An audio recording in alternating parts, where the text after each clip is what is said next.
Sorrento, Italy, and fishing was in his blood. And when I was in about 4th grade, my father bought a boat.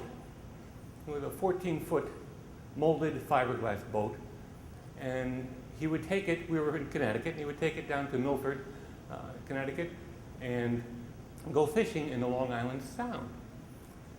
And my mother didn't want him to go alone, so on occasion, he would take me.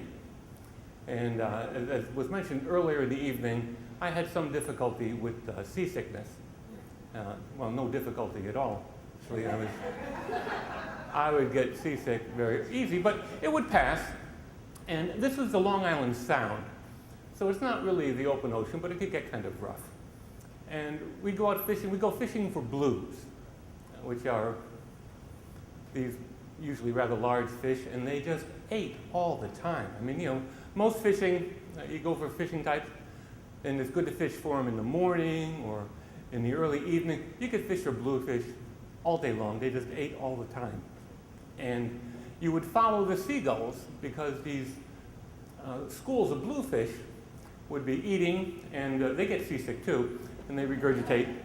And the seagulls, not terribly particular, would be flying overhead and getting what little morsels they would like to. So the expression was to follow the birds.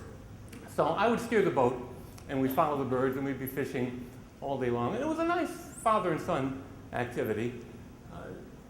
But there were some trying times. There was one time we were coming back after a long day of fishing. We caught a few bluefish. And I wasn't terribly excited about this kind of fishing because the bluefish, it was trolling.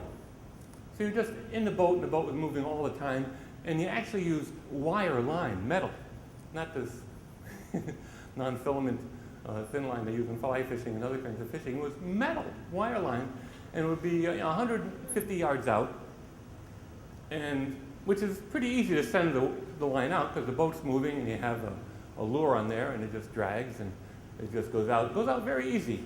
But reeling in wire line with a large fish on it while the boat's kind of moving takes a while. It's kind of tedious. So I wasn't terribly fond of it, but I would go with my father and we usually have a good time anyway. So one time we're coming back on Long Island Sound and we're following the buoys, and you had to keep to one side of the buoys. And I said, "Hey, Dad, what's that brown water over there?" Now, you're on Long Island Sound, and going toward brown water is probably not a really good idea, but he says, "I don't know." Again, the boat was new, and we hadn't been out that often. We didn't know the sound that much.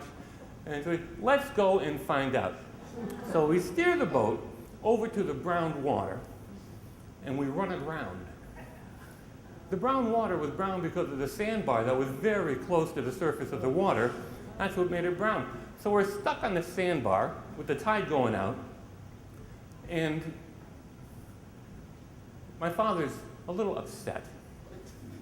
And he's kind of, I suspect he's blaming me because I said, "Hey, brown water, let's go see." And he was right. So he's upset. So we're trying to get the boat off of the sandbar. Again, I'm 4th or 5th grade. I'm not much help at all. I'm mostly in the way. So he wants to be in the boat, which just makes it a little harder to push off the sandbar. We finally get it off the sandbar, and we go home. And now my family always told stories, and we'd make fun of each other and tell stories. But I swear to God, my father never told a story about the time he ran on the sandbar because he wanted to go look at the brown water with me. So, sorry, Dad.